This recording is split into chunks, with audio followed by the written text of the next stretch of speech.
al respecto. Creo que también es muy relevante entender algunos puntos un poquito más en profundidad.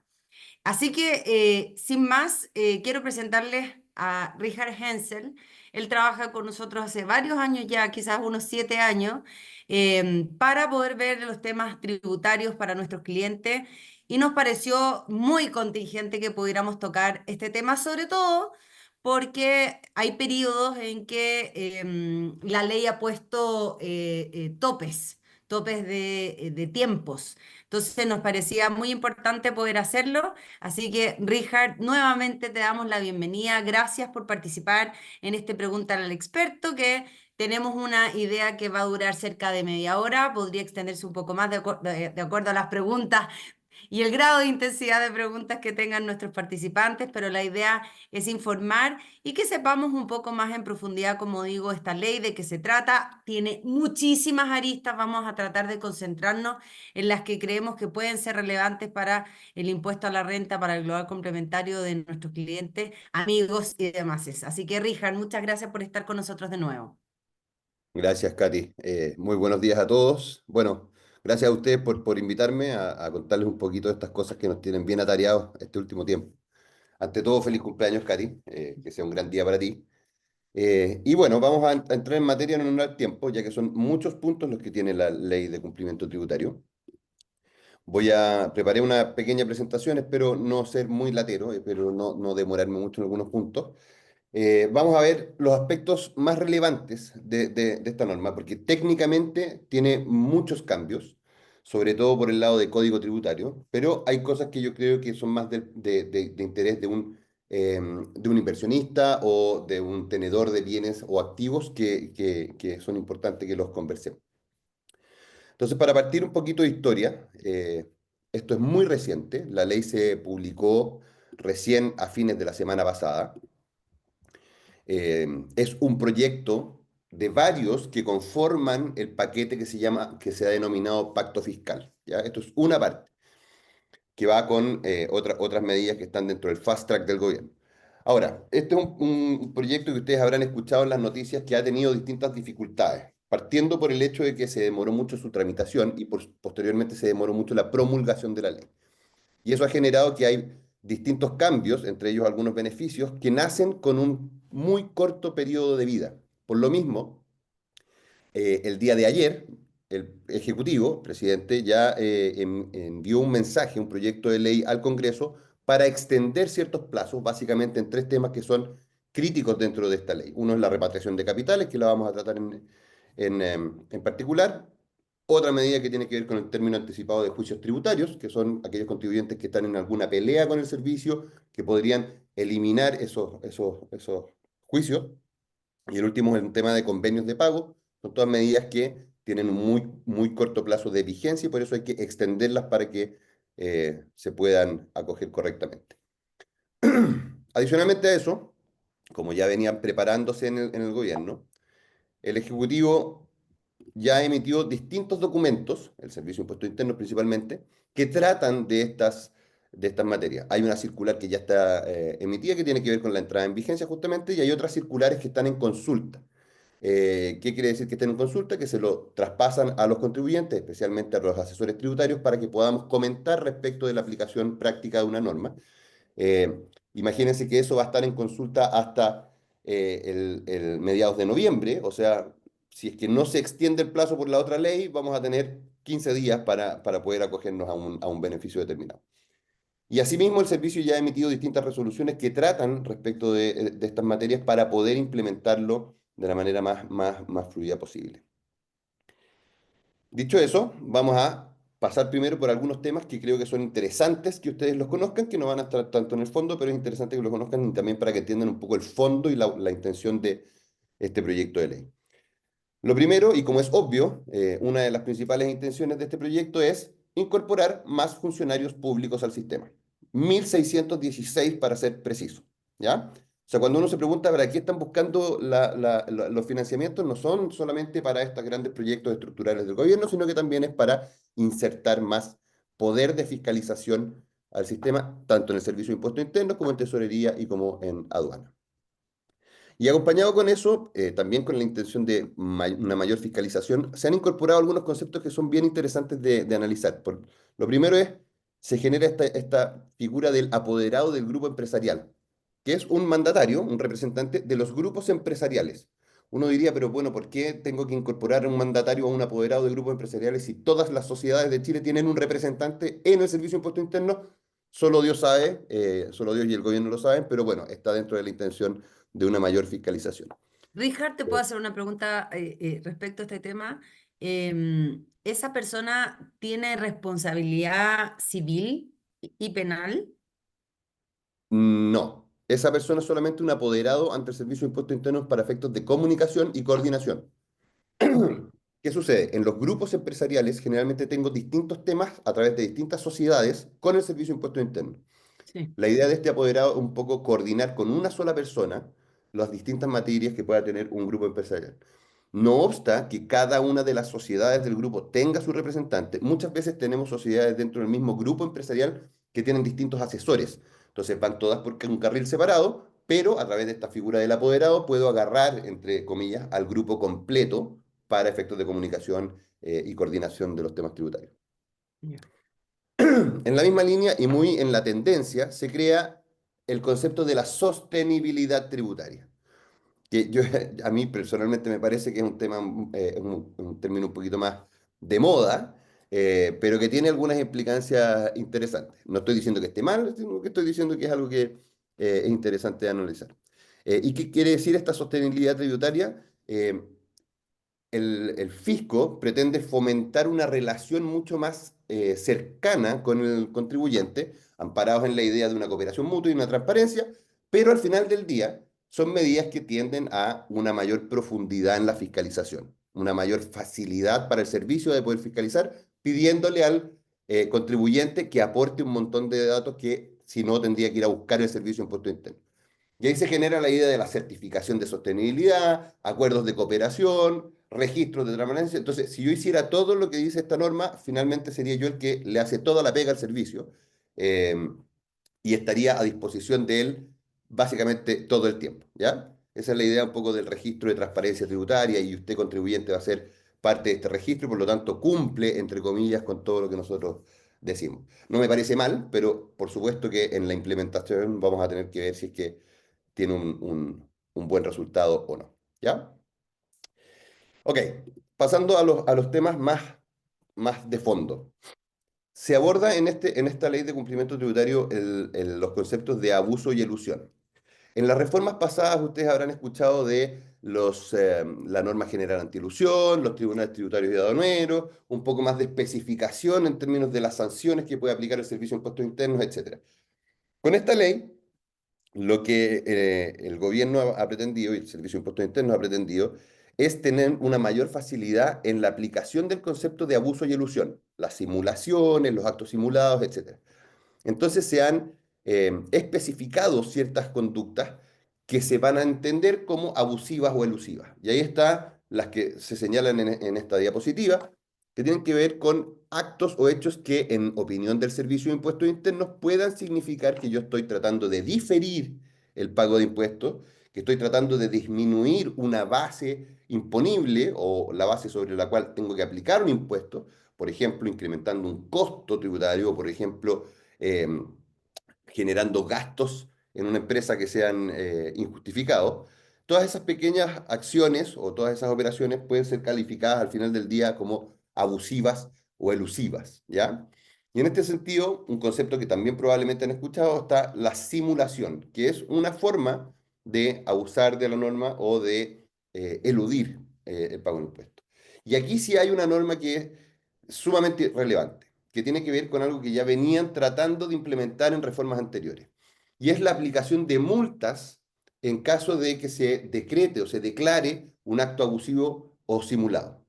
Quien tiene que decretarlo finalmente es el Tribunal Tributario de Aduanero, pero en caso de que llegásemos a declarar la simulación o el abuso, hay multas sumamente relevantes. La multa base es una multa de 100 UTA, que a la fecha son aproximadamente 80 millones de pesos. Y esa multa está definida en primer término a quien haya diseñado o planificado un acto o una operación que resulte ser abusivo o simulado.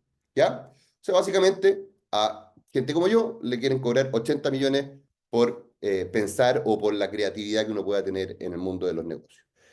Si hay reiteración, eso se incrementa hasta 200 millones actualmente como multa. Comprenderán que con eso lo que están tratando de hacer finalmente es que nosotros no tengamos esa creatividad y los contribuyentes o nuestros clientes no puedan generar eficiencias tributarias basadas en la norma porque podría ser eventualmente calificado como abusivo. ¿Ya?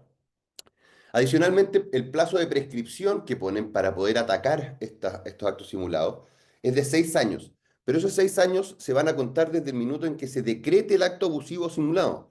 Por lo tanto, nosotros tenemos que contar todo el tiempo de prescripción normal, en el que nosotros descansamos muchas veces para que un acto quede totalmente oleado y sacramentado, más los 6 años de prescripción por este tipo. Y eso quiere decir que podemos estar 9 o 10 años esperando que no nos declaren algo como abusivo o elusivo, con la espada de Damocles encima de que nos puedan cobrar una multa de esta envergadura. ¿Ok? Ahí Richard, te- ¿eso tiene algún marco o ellos pueden fiscalizar como quieran hacerlo? Porque hay cosas que son, déjame hacer la pregunta, hay cosas que son relativamente sencillas que uno evidentemente las ocupa porque es eficiente. Te voy a dar un ejemplo. Si yo me compré 2 departamentos y me quiero seguir comprando propiedades, voy a armar una sociedad de inversión inmobiliaria, voy a hacer un mutuo donde yo le presto plata a mi sociedad y esa sociedad empieza a invertir. Y probablemente, como soy muy joven, ¿ves? 45 años, me queda bastante todavía camino y obviamente lo voy a hacer a través de la sociedad porque lo que estoy esperando es no hacer retiros de esa sociedad. Ujú. Algo tan sencillo como eso, ¿puede calificar dentro de estas simulaciones o Es operaciones abusivas? es súper buena tu pregunta, Katy, y aquí se demuestra, en base a tu ejemplo, se demuestra un poco lo antojadizo que es esta norma. ¿Por qué? Porque no hay definición. ¿Ya? Cuando a ti te dicen cualquier cosa que pueda diferir el pago de impuestos, el ejemplo tuyo es justamente una forma en que a través de un vehículo de inversión yo estoy difiriendo el pago del impuesto final, difiriendo el pago del impuesto global complementario. ¿Por qué? Porque a través de la sociedad voy a pagar primera categoría y no voy a pagar global hasta que haga retiros o distribuya dividendos desde esa sociedad. Entonces la norma no es clara, porque no hace ninguna distinción. Si el día de mañana nos toca un fiscalizador de estos bien, perdonando el término, de estos bien aguja, podría decir, oiga, ¿sabe que usted hizo esta sociedad única y exclusivamente para evitar el pago del global complementario? Por lo tanto, yo lo voy a calificar como abusivo y lo voy a pasar, los antecedentes, al tribunal correspondiente. Eso podría pasar. No tiene ninguna lógica que nosotros nos vengan a coartar la posibilidad de utilizar herramientas que están establecidas por ley, pero como no se define correctamente, eventualmente podría pasar. ¿Qué es lo que yo pienso? En casos como el que estás señalando tú, no debiese pasar, porque es algo totalmente común y normal de poder hacer mis inversiones a través de un vehículo de inversión. Pero hay otras Claro, pero en la situaciones que eventualidad sí. de que yo ingrese a mis hijos dentro de mi sociedad, también puede ser porque ellos me consideren que no estoy buscando no pagar el impuesto a la herencia, no tengo idea. Sí, pero cuando estamos hablando de incorporar a los hijos en una sociedad, ya no es solamente la creación de una sociedad para invertir. Ahí puede haber una reorganización empresarial, pueden haber actos diversos en la incorporación de los hijos. Es distinto cuando entran por compra que cuando entran por aumentos de capital, etcétera, etcétera. Cada una de esas cosas se va a analizar desde el punto de vista de esta norma abusiva o simulada, ¿ok? Lo importante y el fondo de esta norma es uno, que están tratando de disuadir a los contribuyentes para que no hagan operaciones, o sea, para que sea lo más simple y transparente en sus estructuras, cosa que no se condice con los negocios. Y segundo, hay que tener presente que por este motivo, las asesorías legales y las asesorías tributarias van a tener un incremento en valor muy relevante, ¿ya? ¿Por qué? Porque los asesores van a tratar de resguardar su responsabilidad, porque el riesgo va a ser mayor y eso lo van a hacer a través del cobro de honorarios más altos. ¿Ya? Eso es un efecto de mercado y es indefectible. Entonces, ahí hay una primera nota de hay que tener cuidado con las cosas que quiero hacer, debiera hacerlas relativamente rápido para que no me cobren mucho los asesores tributarios cuando ya la norma esté eh, en régimen. Bien, dicho eso, otro punto que se trató dentro de esta norma, y no voy a entrar en el detalle técnico porque hay una sutileza muy importante, es que se trata de regular eh, las reorganizaciones, ¿ya? En Chile tenemos normas eh, súper buenas o súper eficientes desde el punto de vista de reorganizaciones, entre ellas el artículo 64 del Código Tributario que me permite hacer reorganizaciones sin pagar impuestos, ¿ya? En tanto sean reorganizaciones dentro del mismo grupo, etcétera. Con esta norma, lo que han tratado de hacer es nuevamente como efecto disuasivo, asustar un poco al contribuyente para decirle cualquier cosa que no tenga una legítima razón de negocios, yo la voy a poder fiscalizar y la voy a poder llevar junto con todas las otras normas que hemos dicho, abuso, simulación, etcétera, eh, en el entendido de que usted no me puede aducir cualquier legítima razón de negocio si es que en esa legítima razón de negocio hay un componente para evitar, eludir o diferir impuestos que yo voy a calificar dentro de la norma de reorganización. Inicialmente se entendió como que esto viene a flexibilizar o a mejorar la norma de reorganizaciones a través de dejar súper claro que si hay una legítima razón de negocios, no voy a tener problemas con el servicio. Pero lamentablemente la interpretación es a la inversa.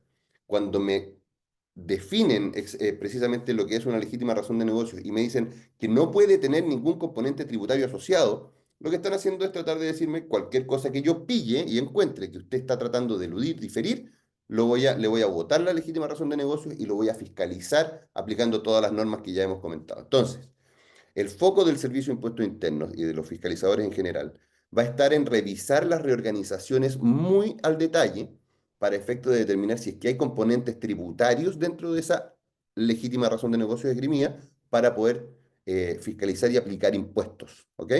Es decir, no va a tener una reorganización libre de impuestos, sino que le voy a cobrar impuestos por ese aumento de capital que hizo o por esa distribución de utilidades que hizo o por esa división o fusión, lo que sea.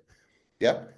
Nuevamente, va a haber que estar muy preocupado cuando quiera hacer una operación mayor, ¿ya? Divisiones, fusiones, aumentos de capital, va a estar muy preocupado de esta norma.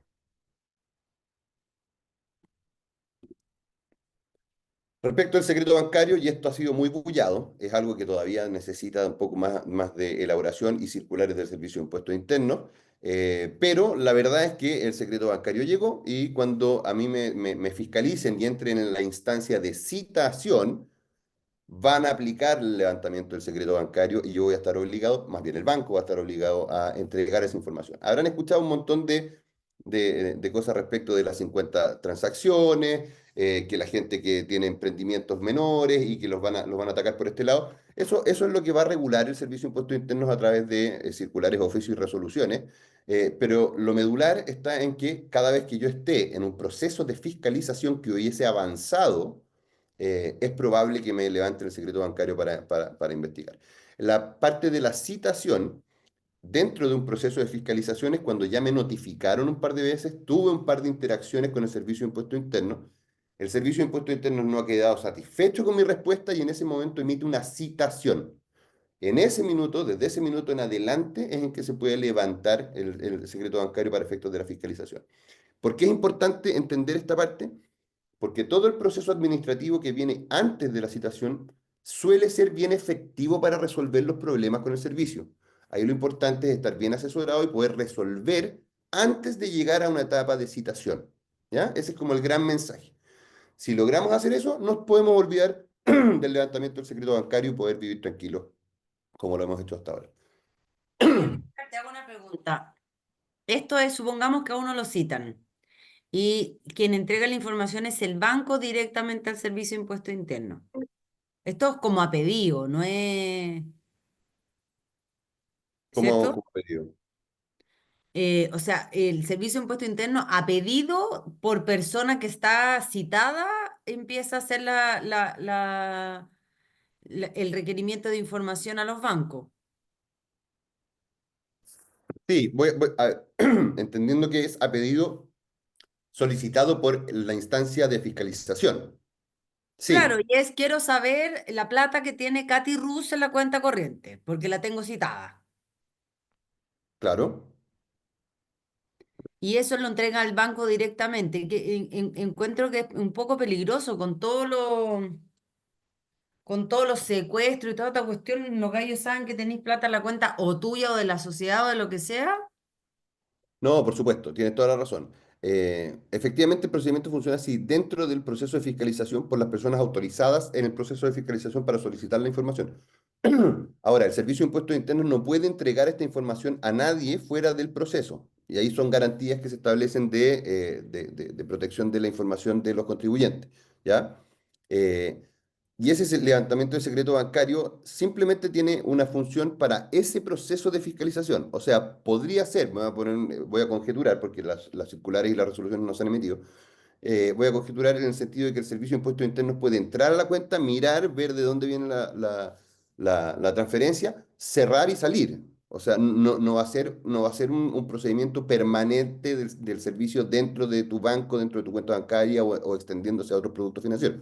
No es así, ¿ya? O sea, dentro de la vulneración de los derechos, si uno quisiera ponerlo así, porque están viendo mi información personal bancaria, no es permanente, no es una vulneración permanente, tiene que ser solicitada y decretada por la autoridad respectiva, entonces está bien reglado. Pero insisto, habrá que ver cuando salgan las resoluciones respectivas cómo va a funcionar. Ok. Otro punto importante es el denunciante anónimo, un concepto que se conversó mucho en la tramitación del proyecto. Lo importante del denunciante es que se reguló un poco en el sentido de que no puede hacer cualquier denuncia respecto de cualquier cosa, que era lo que podría haber pasado con la norma como estaba propuesta antiguamente. Eh, de hecho, se califica la información que se le puede entregar al Servicio de Impuestos Internos, señalando que tienen que ser sustanciales, precisos, veraces y comprobables, ¿ya? Y que no lo haya tenido el Servicio de Impuestos Internos en un proceso de fiscalización anterior, ¿ya? ¿Qué quiere decir esto? Que no puedo hacer una denuncia vaga, por ejemplo, oye, Juanito no paga IVA. Eso no va a ser posible, ¿ya? Porque va a ser catalogado como ineficaz.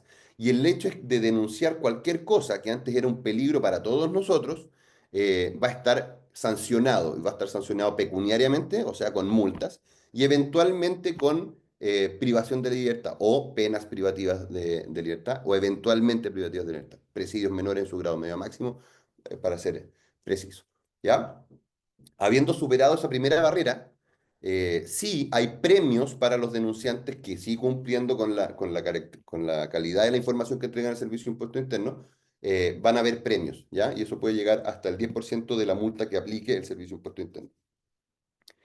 Otra cosa importante es que esta denuncia puede ser solamente respecto de actos elusivos o evasivos que sean superiores a 100 UTA, o sea, superiores a 80 millones de pesos a la UTA de hoy día. Eso. Hay Creo que hay personas una que pregunta respecto a la slide anterior, que es, ¿pueden aclarar el punto de compras mayores a 50 UF y menores a 135 UF? sí, básicamente mayores a 50 UF, menores a 135 UF, eso va en la línea con la ley de pago en efectivo, ¿ya? O sea, cuando yo voy a pagar en efectivo, va a haber un registro cuando te sales de estos márgenes de plata, eh, pero que es más ligado a la parte del narcotráfico o ciertos otros ilícitos. Lo ponemos porque se puede interpretar en conjunto con la norma de secreto bancario. No es directamente una norma tributaria. Esto salió hace poquito en la tele respecto de la gente que le gusta pagar con efectivo y que alegaban de que, oye, yo pago todo en efectivo y ahora me van a fiscalizar porque pago en efectivo. Y tienen razón, pero esa norma va más por el lado penal que por el lado tributario. Entonces, como les decía, en el denunciante anónimo, aparte de las reglas para poder denunciar, hay personas que no pueden denunciar y que son básicamente los que han tenido cargos ejecutivos dentro de una entidad, los asesores, más bien los abogados, porque no dice asesores, dice abogados, por ejemplo yo, que hubieran asesorado al cliente dentro de los últimos 3 años, ¿ya? No se incluye, por ejemplo, explícitamente a un contador, que tiene básicamente la misma posibilidad de denunciar.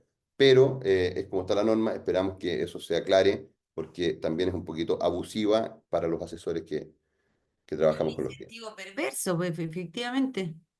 Es absolutamente perverso, pero es una figura que existe en muchas partes del mundo. Esto viene más del derecho anglosajón, donde el whistleblower al final del día es una entidad reconocida y tiene efectos materiales para la administración tributaria porque efectivamente es un canal de fiscalización que le sale gratis al Servicio de Impuesto Interno. Entonces, por ese lado es eficiente. ¿Que es mejor o que es peor? No lo sé, pero habrá que verlo con el desarrollo de esta figura en el futuro. Bien, habiendo dicho lo anterior, quiero señalarles que desde el punto de vista del impuesto a la renta, los cambios que trae la ley de cumplimiento tributario no son tantos, más bien son muy poquitos, pero son relevantes. Y voy a tratar específicamente uno, este no, esta es la venta indirecta que tiene que ver cuando alguien vende una sociedad en el extranjero que tiene un activo subyacente en Chile, pueden aplicar impuestos. Aquí se clarificó un poco más la norma, la hizo un poquito más estricta, pero no es del caso analizarla en este webinar porque es muy técnico. Lo que sí, ustedes habrán escuchado muchas veces de amigos, familiares que tienen, o ustedes mismos tienen sociedades en el extranjero para efectos de inversión, ¿ya? Esas sociedades de inversión en el extranjero caen dentro de la categoría de sociedades pasivas, o sea, que generan rentas pasivas. ¿Cuáles son las rentas pasivas? Dividendos, intereses, royalty, arriendos, bonos que la sociedad genera sin una mayor actividad por parte del contribuyente, ¿ya?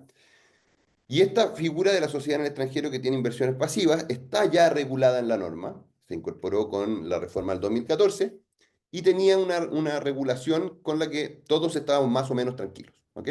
Tenía un mínimo de 2.400 UF al año de utilidad para empezar a declarar en Chile.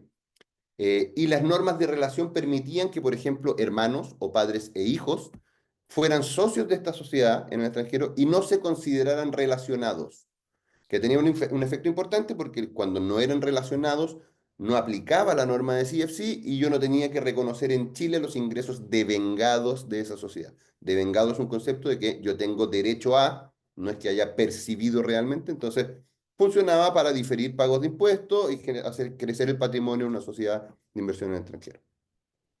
¿Qué ha pasado con la ley de cumplimiento tributario? Al final del día, eh, hicieron algo que debieron hacer o que intentaron hacer el mismo año 2015, 2014-2015, que es todas las personas que confluyen en esta sociedad son en principio relacionados. Aquí las familias que tienen sociedades de inversión en el extranjero van a verse afectadas porque se van a considerar relacionados y por lo tanto no van a poder salir de la norma de CFC.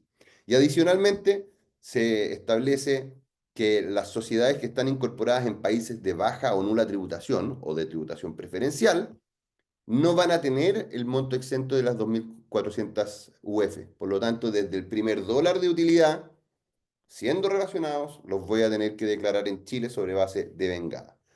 Y eso supone varios desafíos para los clientes, porque van a tener que adecuar sus estructuras o bien hacer frente a un mayor pago de impuestos a partir de ahora. ¿Ya? Esa parte es súper interesante, súper Richard, importante. a ver si estoy entendiendo bien que casi me infarté. Vamos por partes. Primero, si tengo una sociedad en el extranjero y mis socios son mi marido, mi mamá, mi hermana, son Ujú. personas relacionadas y por lo tanto tengo el control, fregué. Exactamente. Ok, ya. Eso significa que yo voy a tener que hacer algo. O sea, bueno, uno tendría que hacer algo, reorganizarse, porque ahora va a ser una sociedad controlada. Así es, va a ser una empresa extranjera controlada y por lo tanto va a tributar en Chile sobre base de vengada. Esto es, cuando genere la utilidad la extranjera, yo voy a tener que declararla en Chile. Y declarar en Chile supone o bien pagar el impuesto global complementario, porque tengo la participación directa como persona natural, o bien pagar el impuesto de primera categoría si es que participo en esa sociedad en el extranjero a través de una sociedad, ¿ya? Pero lo importante es que esto genera, dependiendo de la envergadura, genera mucho flujo por tributación, ¿ya? Jesús. Te hago algunas preguntas. Dice que ya entendí lo de la afinidad, esto para que todos, a ver si entendemos todo lo mismo. Uno, hasta antes de esto, hacía sociedades con su familia y esas sociedades hacían que uno no tuviera más del 50% de la sociedad y por lo tanto yo no controlaba esa sociedad y se generaba un efecto tributario favorable. Ujú. Ahora no vamos a tener eso. Y No, segundo, que es bien importante por lo que estoy viendo, es que uno hasta, si tenía utilidades hasta por 2.400 UF en un año, no paga, no generaba pago de impuestos. Y si yo era dueña de una BBI, que a su vez era dueña de otras cosas, la BBI, al no generar en el pago de base impuestos, yo no pagaba. Pero ahora sí. correcto. A ver, básicamente, cuando yo tengo esta sociedad en el extranjero, si es que yo no calificaba como CFC, como empresa extranjera controlada, porque la relación, las normas de relación no me afectaban y yo podía tener una sociedad con mis hermanos, eh, quedaba fuera de la empresa extranjera controlada y solamente tributaba en Chile cuando me traía las utilidades, ¿ya? Con este cambio en la norma de relación, voy a pasar a tener control sobre la empresa porque me voy a considerar relacionado y por lo tanto cambia el sistema a empresa extranjera controlada. Anteriormente, si es que era empresa extranjera controlada, tenía este gap de 2.400 UF y solamente después de eso empezaba a tributar en Chile. Ahora ese gap se elimina en caso de que esté en un país de baja o nula tributación o de tributación preferencial y empiezo a tributar siendo empresa extranjera controlada desde el minuto uno. Ahora, es importante saber cuáles son los países de baja no tributación o tributación preferencial. Las típicas que ocupan los chilenos son BVI, Panamá, Islas Caimán y de ese estilo. Si yo tengo una sociedad de inversiones en Estados Unidos, no estoy dentro de un país de baja o nula tributación y por lo tanto no me va a afectar esa presunción y sí voy a tener la liberación de las primeras 2.400 UF. ¿Y en Pero Canadá? en Canadá tampoco es un país de baja o nula tributación, independiente de algunos regímenes muy Interesante. Nos especiales que preguntan existen por en otros. Uruguay, uno de los asistentes aquí. Uruguay per se tampoco es un país de baja o nula tributación. Uruguay tiene un sistema de exención de impuestos en una zona específica de Uruguay, pero per se no es un país de baja o nula tributación. ¿Ya? Interesante. Y Nos también hay que preguntan. considerar aquellos países con los que tenemos tratados de doble tributación vigente, como es el caso de Uruguay, pero ya ahí me estoy poniendo muy técnico y eso lo podemos dejar probablemente para alguna pregunta particular después del webinar. Pero, Ya, pero en fin, uno tenía una liberación si ganaba en plata hasta 2.400 UF al año y la ejercía, es decir, vendía el fondo, vendía la propiedad, vendía la acción, vendía el ETF. Si lo vendía, que ahí entonces lo devengo, lo percibo, ¿cierto? ¿Estoy correcto? no, Yo, ¿no? Ya, lo de vengas, lo de vengas es cuando tú tienes derecho a, cuando lo percibes, cuando ya tienes materialmente el sí. ingreso. Ah, ¿y esto es da lo mismo si lo gané o no? ¿Me lo van a cobrar igual? Es que la gracia de la empresa extranjera controlada para efectos fiscales es que yo tributo sobre base de vengada, o sea, cuando ya tengo derecho a. Entonces, peor aún, no voy a haber percibido en Chile nada y voy a tener que tributar. Entonces, ¿cuándo sacamos el pasaje para irnos? Si la idea, a ver, la idea no es generar pánico ni que corramos todos por los pasillos, pero sí es importante que aquellas personas que tengan estructuras en el extranjero o que sus familias tengan estructuras en el extranjero lo puedan revisar lo antes posible Oye, para Richard, adecuar. hay gente que no sé si tiene una estructura, pero sí hizo sociedades para comprar propiedades afuera, para distintas cosas. Yo también tengo pánico, Rodrigo. Estoy empezando a acelerarme la cuchara. ¿Eso cae dentro de esto también? Sí, en términos generales sí, porque son estructuras que que tienden a tener rentas pasivas, que son las que señalamos. Todos aquellos que tengan sociedades afuera porque tienen un emprendimiento, porque forman parte de tienen una inversión en empresas operativas al final de la cadena, todo eso no entra en la norma de empresa extranjera controlada. Pero sí los que tienen, por ejemplo, algo que es muy típico, la sociedad para tener bienes raíces en Estados Unidos o la sociedad generada para tener activo financiero fuera de Chile, ese tipo de sociedades sí van a afectarse por esta norma. Te hago una pregunta concreta. Si yo armo una LLC, una corporate, me compré propiedad en Estados Unidos o en otros lados, pero afuera. Yo recibo rentas por esas, por esas inversiones y voy a pagar el impuesto a la renta allá y acá porque estoy percibiendo. Eso no hay cambio. Eso no hay cambio. Ya. Ojo, si tú tienes una LLC o tienes una Corp en Estados Unidos, no voy a entrar en el detalle porque las LLC son fiscalmente transparentes, pero a ti te van a aplicar un impuesto en Estados Unidos por las rentas del arriendo de los bienes raíces, ¿ya? Chile y Estados Unidos tienen un tratado de libre tributación, yo voy a poder utilizar esos pagos de impuestos como crédito contra los impuestos en Chile, ¿ok? Eso, al final del día, si es que yo tengo control sobre esa empresa, voy a tributar por todas esas rentas al tiro, al final del ejercicio. Si yo no tengo control, eso va a quedar ahí y solamente voy a pagar en Chile cuando distribuya esas utilidades, ¿ya? Claro, pero Ese es ahora todos vamos a tener control si los socios eran la gente cercana de uno, po.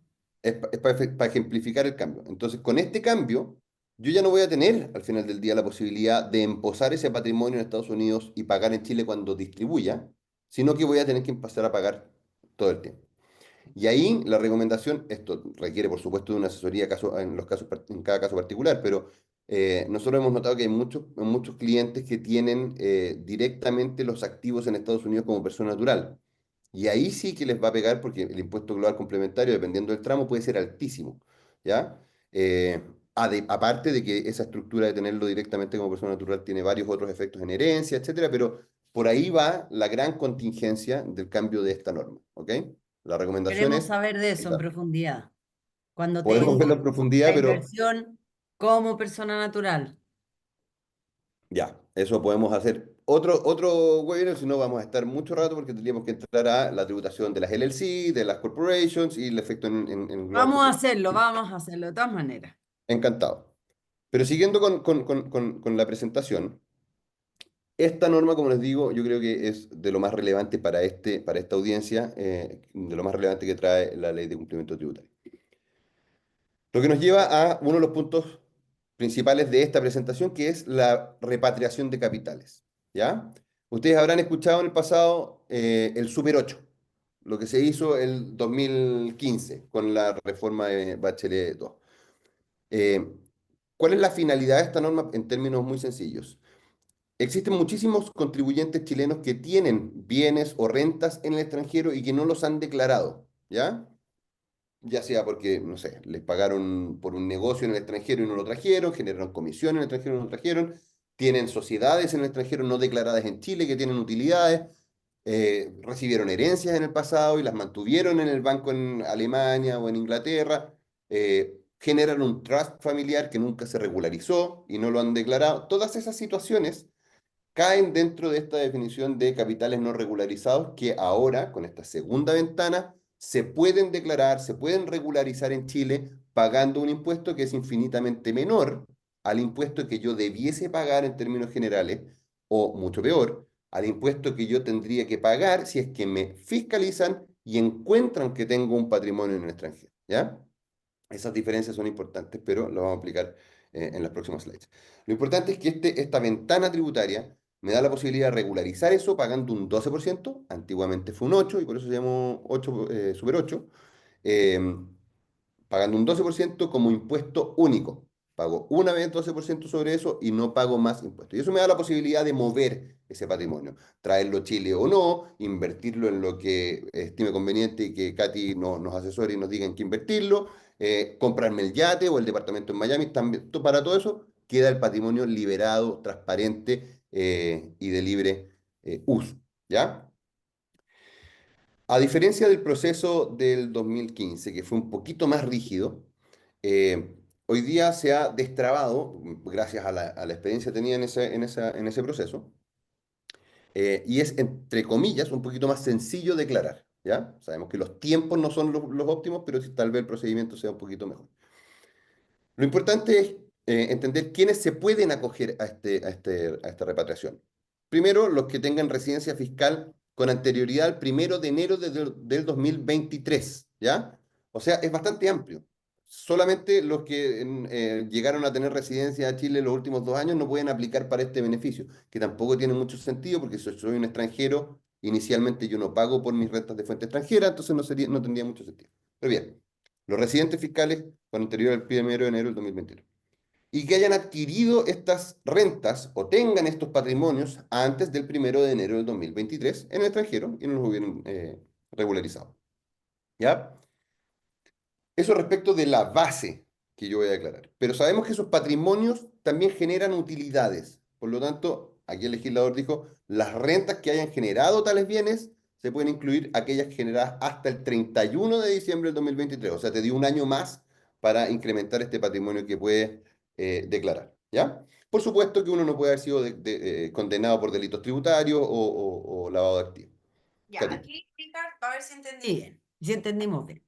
Nos están diciendo, oiga, si usted tiene plata fuera, en inversiones, en bienes raíces, si se compró un departamentillo y usted nunca lo ha declarado, si una vez mandó plata por el City para afuera, etcétera, si le pagaron stock options afuera porque usted trabajara en una compañía americana y nunca la declaró, esta es su oportunidad. Usted me paga el 12 y estamos. Yo hago como que no pasó nada. ¿Eso es? En principio sí, Katy, pero tú has tocado varios conceptos que son importantes que desglosar, ¿ya? Y me encantaría tener más tiempo para eso, pero, por ejemplo, si tú me dices, oye, tengo un stock option de una compañía afuera, bueno, hay que ver. Ese stock option tiene distintas etapas. Está el grant, el vest y la execution. O sea, si yo tengo entregado un stock option, eso yo lo podría declarar hoy día porque en términos generales es un ingreso, no renta para el trabajador. Pero si yo ya lo vestí y lo ejecuté y tengo la acción y eso no lo he declarado, ahí sí estoy en incumplimiento porque ya se generó un ingreso, un incremento de patrimonio que no he declarado. ¿Ya? Otra cosa que tú señalas que es importante entender, cuando yo mandé por el Citi plata para afuera o por el banco que sea, en verdad no quiero hacer publicidad a nadie, eh, pues depende. Esas platas que yo estoy enviando al extranjero, lo más probable es que ya hubieran pagado impuesto en Chile. Y habiendo pagado impuesto en Chile, no están en incumplimiento para efectos de esta norma. Lo que tengo que hacer ahí es regularizar lo que mandé para afuera, informarlo debidamente al Servicio de Impuesto Interno a través de la declaración jurada 1929, pero no estoy en incumplimiento. Si es que no hago eso, no lo regularizo, el día de mañana podría quedar en incumplimiento y el servicio podría decirme, todo eso que usted tiene afuera lo voy a considerar un ingreso. No quiere decir que vamos a pagar nuevamente impuesto por eso, sino que tendríamos que entrar en el proceso de fiscalización y acreditar que esos fondos en el extranjero se generaron en Chile, pagaron impuesto y luego se fueron, ¿ya? Hay una sutileza ahí que no es plata no declarada, no es plata no regularizada, es plata que no está actualizada en términos administrativos, pero sí pagó los impuestos, ¿ya? Ya, pero Esta tengo una norma, pregunta, porque dicen, si uno pagó impuesto en Chile, ya pagué me pagaron, saqué retiro, whatever, lo que sea. Y esos ingresos ya tributados aquí, los usé para comprar un bien en Estados Unidos, o en Uruguay o whatever, da lo mismo. ujú, ¿Debo pagar otro 12% más? no. No, porque yo ya cumplí mi obligación tributaria. Acuérdense que esto es para aquellas rentas o bienes o patrimonios que no hubieran pagado los impuestos correspondientes en Chile. En el ejemplo, sí se pagaron los impuestos en Chile. Lo que pasa es que lo ocupé para comprar un bien en el extranjero y ahora estoy en falta por no informar ese bien en el extranjero. Ahora, ¿Ya? lo debiera declarar en la 1929, pero Exactamente. existió, o sea, existe. Esto es para la gente que tiene la plata afuera y no la ha declarado en años. Exactamente. Los casos que yo ponía, el trust familiar, la comisión por negocios que me pagaron afuera, la herencia, ese tipo de cosas, ¿ok? De Ya, pero nuevo, si yo tenía una plata en Banchile, la saqué hace 5 años, eh, ¿estoy en esta misma situación, pues? Aunque haya sido tributada, o solamente estoy en incumplimiento de la DJ. estás parcialmente en esta norma. ¿Por qué? Porque esa plata que tenías en Banchile pagó el impuesto global complementario, lo tenías invertida y la sacaste. Perfecto. Eran 10 millones de pesos. Hace 5 años. Esos 10 millones de pesos en el extranjero han generado utilidad. Ya, Y tú no has supongamos declarado nada. 15. ¿Sobre los 5 pago el 12? Exactamente, sobre los Ya. 5 puedes pagar el 12 porque eso es un incremento patrimonial que no ha pagado los impuestos en Chile y que tú no has declarado a través de la 1929, por lo tanto está completamente irregular, ¿ya? Pero los primeros 10, tú tienes cómo acreditar que esos 10 pagaron impuestos en Chile y que luego se utilizaron para invertir afuera. Oye, Richard, yo tengo un cliente que tiene una plata hace 1000 años y tiene hasta un seguro puesto ahí en eso. ¿No, no sería mejor declararlo? O sea, bueno, Absolutamente. siempre es mejor declararlo, pero eh, Siempre. A ver, todas las situaciones que tengan que ver inversiones en el extranjero, mi recomendación, porque he visto los efectos de no hacerlo, mi recomendación es siempre declararlo, regularizarlo y mantenerlo al día. Porque siempre, o sea, muchas veces ha sucedido que mis clientes quieren utilizar parte de ese patrimonio porque tuvieron una urgencia, porque quieren hacer una inversión, porque tienen una oportunidad y no tienen otro disponible. Y no lo pueden hacer justamente porque no lo tienen regularizado. Les cuesta ingresar la plata, tienen que pagar el impuesto con los reajustes, intereses y multas, muchas veces al 40%. Entonces, no es eficiente, uno no vive tranquilo con esa situación, por lo tanto, siempre hay que regularizar. Uno puede tener la sensación de que está pagando mucha plata hoy día, pero créanme que al final del día no es mucha plata y es mucho mejor que la plata que eventualmente tendría que pagar en el futuro. ¿Ya? ¿Cuál es la base del impuesto? Esto me imagino les llegará la presentación después, pero se establecen las formas, promedio, precios promedios, certificados o cartolas a una fecha determinada. Si no hay respaldo, se pueden tasar los bienes a valor de mercado. El servicio puede tasar conforme a las normas vigentes. Entonces, está bien regulada la base sobre la cual aplica el impuesto. ¿Ya? Lo importante que tienen que tener presente es que un 12% en carácter de único no les van a venir a cobrar nuevos impuestos por esta base en el futuro, que era uno de los grandes miedos que tenían los contribuyentes para el proceso que hicimos en el 2015, que los iban a fiscalizar, los iban a perseguir eternamente, y nada de eso pasó. El servicio cumplió completamente con la norma, fue súper eficiente el proceso, así que la recomendación, tanto en ese tiempo como ahora, es, si tiene la situación, acójase. Este beneficio no lo vamos a volver a ver en décadas. Es un beneficio muy extraordinario en cualquier parte del mundo y que se dé dos veces ya es muy raro. ¿Ya? oye, Richard, hay preguntas que me están haciendo por WhatsApp y también están haciendo al WhatsApp de aquí del webinar. Si uno ya tiene una inversión en el extranjero, da lo mismo en la compañía, ¿verdad? Y ha realizado todas las declaraciones 1929 todos los años, ¿es necesario hacer algo adicional? No, No. si yo he realizado la 1929 todos los años es porque mi patrimonio en el extranjero está regularizado. Correcto. Entonces, todos los que han hecho el formulario 1929, muy mateos, está muy bien, tienen todo regularizado. Esto es para la gente que nunca ha declarado y que ha tenido utilidades, capaz que hasta ha utilizado esas utilidades, no dijo nada, y lo que le está diciendo el Servicio de Impuesto Interno, mire, hagamos la corta, págueme el 12 de la utilidad y quedamos amigos para siempre. Correcto. ¿Ya? Ahora, los que tienen el patrimonio en el extranjero regularizado y que han presentado todas las declaraciones 1929, yo les diría, preocúpense más de la norma de 41G, de empresa extranjera controlada. Si el resto lo están viendo sus asesores y lo tienen controlado, bien. Ahora, ojo, no por el hecho de presentar una declaración 1929 quiere decir que yo tenga todo cubierto y todo regularizado, porque hemos visto muchos clientes que presentan la 1929 por la cuenta de inversión que tengo en un Merrill Lynch, pero, ups, se me olvidó el departamento, se me olvidó la acción de Apple. Eso, por favor, preocúpense siempre de que su declaración 1929 sea completa, porque lo que va quedando fuera de la 1929 se va transformando en patrimonio en el extranjero no regularizado y luego no van a tener esta oportunidad de aplicar. ¿Ya? Richard, el plazo, ¿cuál es el plazo para acogerse a esta norma? El plazo es hasta el 30 de noviembre. Tenemos 30 días a partir de ahora, salvo que se apruebe, que es lo más lógico es que pase, ¿ah? Salvo que se apruebe esta extensión de los plazos que presentó el gobierno, pero ojo, esa extensión del plazo es hasta el 31 de diciembre, o sea, tampoco es un plazo holgado, ¿ya? No sabemos qué va a decir el Servicio de Impuestos Internos desde el lado administrativo, por ejemplo, presente la declaración y después tiene 6 meses para acompañarme todos los antecedentes, eso sería una muy buena salida, pero no lo sabemos. Así que lo importante es transmitirles el sentido de urgencia. Esto hay que hacerlo ahora, hay que prepararlo porque hay que confeccionar las presentaciones, hay que hacer... No, y son 30 días, o sea, no, al 30 de noviembre. Dos preguntas para ir terminando, Rija, porque está muy activo este chat.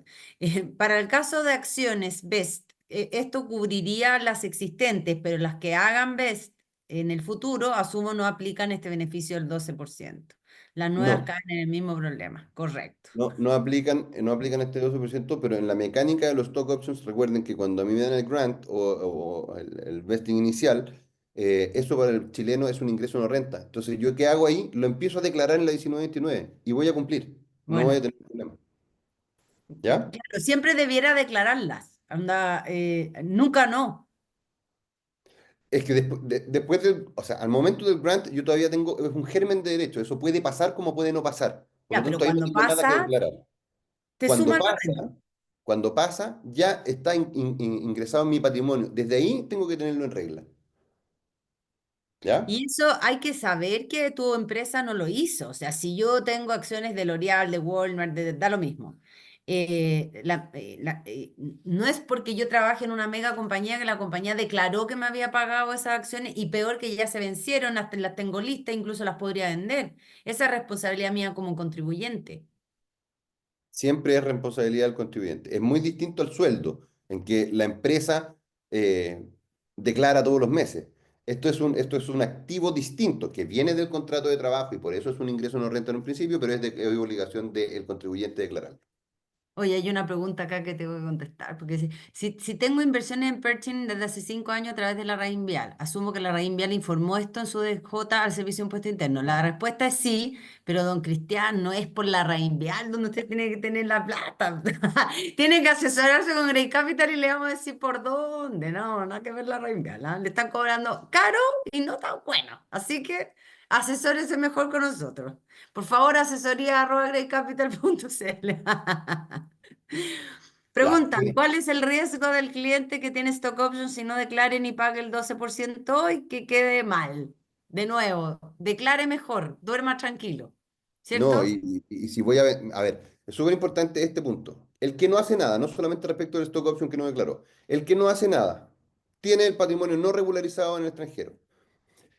Si a mí me fiscalizan en el futuro y no me acogí a esta norma, el hecho de no haberse acogido a la norma es un agravante de la situación tributaria.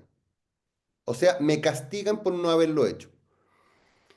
¿Eso qué quiere decir? Si es que yo tengo algo como persona natural en el extranjero, el día de mañana me van a fiscalizar y me van a decir, todo eso es un ingreso, usted está en el tramo del 40%, así que le voy a aplicar el 40%, más reajuste, interés y multa. Y si encuentro que hay un delito tributario, lo voy a acusar de delito tributario y voy a tratar de que le apliquen las penas correspondientes al artículo 97.4. Entonces, es una situación súper, súper desmejorada si es que yo no hago la declaración. Cosas para que se queden respecto de repatriación de capitales y ver el último beneficio que tenemos a contribución. El tiempo es ahora, es muy cortito, hay que hacerlo ya. El costo, ese 12%, es infinitamente menor al costo que podría tener en el futuro. El proceso no es sencillo, por lo tanto, esto no se trata de que me avisen o le avisen a sus asesores el día 29 de noviembre para presentarlo el 30. No, el 29 de noviembre, olvídense, ya no lo hicieron. ¿Ya? Esto hay que partir haciéndolo ahora. Eh, y por último, Considerar que hay que tener la plata para pagar, po. por cierto, pero por último, algo que entre líneas conversamos. eh, cada situación, antes de presentarse a este beneficio, cada situación tienen que analizarla. Puede ser que algunos sientan que tienen un patrimonio no regularizado en el extranjero, pero que en la realidad no estén en esa situación. Por ejemplo, los que sacaron plata de Chile para invertir en el extranjero hace muchos años y podrían tener esa justificación de la salida, no están en esta situación. La idea es revisar antes de hacer. En el proceso pasado nos pasó que mucha gente declaró y pagó el 8% no debiendo haberlo hecho. ¿Ya? Entonces, eso también es importante que lo sepan. Por último, el servicio, la tesorería, aduana, la unidad de análisis financiero no pueden entregar su información a nadie producto de las declaraciones que se hagan en base a esto. Y esto se cumplió a rajatabla el proceso pasado, por lo tanto no tenemos duda desde el punto de vista de los asesores tributarios que esto se va a mantener y no va a haber flujo de información o escape de información respecto de los que se acojan al beneficio. Muy, muy sencillo, una vez que se presenta esta declaración, pasado 12 meses, queda oleado y sacramentado para efectos del Servicio de Impuestos Internos y nadie los va a venir a fiscalizar después de esos 12 meses, quedan completamente regularizados y se olvidan del tema. Por último, quería hablarles de un beneficio que no está dentro de la norma de cumplimiento tributario, pero que sí es muy importante porque ha pasado, entre comillas, desapercibida, ¿ya? Y se trata del impuesto sustitutivo de los impuestos finales, conocido como ISIF. En términos muy sencillos, ¿qué quiere decir esta norma? Que por una ley que se publicó en julio, yo, si es que tengo una empresa, tengo una sociedad que tiene utilidades acumuladas al 31 de diciembre del 2023, ¿ya? En su registro tributario de rentas afectadas a impuestos, pero utilidades acumuladas a esa fecha, tengo la posibilidad de retirar o de declarar esas utilidades con una tasa de impuesto final, o sea, que suple al global complementario, mucho menor que la que aplicaría si es que yo hago un retiro normal de utilidades o una distribución de dividendo normal de utilidades, ¿ya? ¿Y por qué tanta generosidad, digamos? Porque no sé si ustedes se han fijado que el gobierno necesita plata. Y como necesita plata, está haciendo, por ejemplo, repatriación de capitales. Podríamos hablar del fondo en mucho rato, pero no es la idea pegarle al gobierno en este minuto, es transmitir el beneficio. Entonces, como se requiere de este flujo de recursos, se optó por darle la posibilidad a los contribuyentes de retirar estas utilidades acumuladas pagando menos que el 40%, el 35% del global complementario. Y ahí, dependiendo del régimen tributario en el que esté la empresa que tiene las utilidades acumuladas, voy a pagar un 12% sobre lo que retire o un 30% menos crédito de lo que retire. Cuando Ah, digo pero menos eso es súper crédito, interesante. es tremendamente interesante y por eso te digo, ha pasado un poquito colado y los clientes no tienen un poco la idea de lo que significa en términos del beneficio, ¿ya? No voy a entrar en el detalle de lo que significa RAI ni nada, voy a irme directamente al beneficio. En el caso de las sociedades 14A, son el régimen semi-integrado, que adicionalmente tienen por este régimen una obligación de restitución, quiere decir que no ocupan 100% el crédito por impuesto de primera categoría pagado. En el caso de esas sociedades se les aplica una tasa fija de un 12% directamente sobre la base que yo quiera coger este beneficio. ¿Esto qué quiere decir? Si yo tengo utilidades acumuladas que vienen del año 2017, y en ese minuto pagaron 20% o 17% de impuesto de primera categoría. Si yo le aplico un 12% adicional, voy a haber pagado en total un 27%, que es súper eficiente versus un 40% de global complementario. Convengamos en que las sociedades tienen socios y esos socios si retiran la utilidad se la llevan a su global complementario, a su personita y ahí pagan el 40. Entonces lo Correcto. que estamos diciendo es, ojo, si usted tiene utilidades dentro de una sociedad, puede ser cualquier tipo de sociedad, ¿verdad? Que esté en este 14A, que sea médica, que sea sociedad de inversión inmobiliaria o dueña de una empresa. En Correcto. definitiva, yo pudiera sacar esa utilidad pagando este impuesto que es bastante más conveniente que si espero al otro año y saco utilidades normalmente. Así es. ¿Ya? Entonces, hay una fórmula que es para el 14A y hay otra fórmula que es para el 14D3, que son el régimen ProPyme, que es la gran mayoría de las sociedades en este país. Y en el caso del ProPyme, si bien la tasa es mucho más alta, es de un 30%, me permite descontar el crédito por impuesto de primera categoría pagado por la empresa. O sea, la sociedad pagó un impuesto de primera categoría y yo lo voy a descontar de este 30%, ¿ya? Y eso me lleva a que la tasa marginal, supongamos que una sociedad ha pagado el 20% de impuesto de primera categoría en los últimos años. eh, si yo aplico un 30 y le descuento el 20, mi tasa efectiva va a ser cercana al 10%, en vez de un 30, un 35, un 40% de impuesto global complementario. Entonces, eh, lo importante es que sepan que este beneficio está vigente, ¿ya? Y que tengo solamente hasta el 31 de enero del 2025 para ocuparlo, ¿ya? Por lo tanto, también es de plazo muy cortito. Y lo último y más importante es que al yo optar por este beneficio, no estoy obligado a sacar la plata de la empresa. No tengo por qué descapitalizar la empresa.